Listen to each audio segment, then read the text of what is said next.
పొద్దున 5:30కు యోగా చేసి బయటికి వస్తుంటే తలుపు తెరవగానే 50 మంది పోలీసులు ఉన్నారు. ఏంది అని అంటే మిమ్మల్ని హౌస్ అరెస్ట్ చేశారని చెప్పారు. ముందుగా ఇవాళ తిరంగా ర్యాలీస్ ఉన్నాయి. బహుశా దానికోసమే అరెస్ట్ చేసి తిరంగా ర్యాలీకి అరెస్ట్ చేయాల్సిన అవసరం లేదు. అది దేశభక్తి ఒక కార్యక్రమం. అది రాజకీయాలకు అతీతంగా కార్యక్రమం.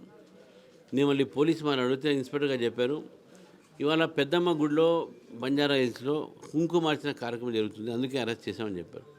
చాలా ఆశ్చర్యం అనిపించింది.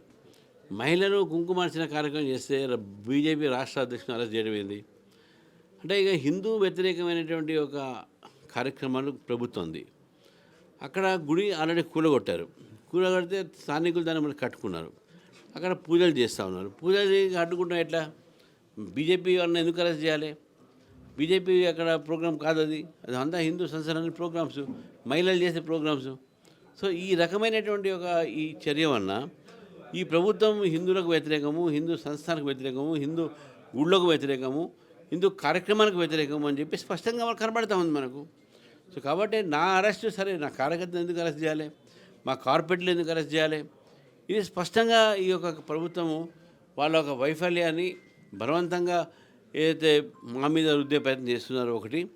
రెండోది ఇది అప్రజాస్వామిక అరెస్టులు. ఇదంతా కూడా వైఖరి కూడా మొత్తం కూడా అప్రజాస్వామ్యంగా ఉందని చెప్పేసి, హిందూ వ్యతిరేక వైఖరి ఉందని చెప్పేసి భావిస్తున్నాం.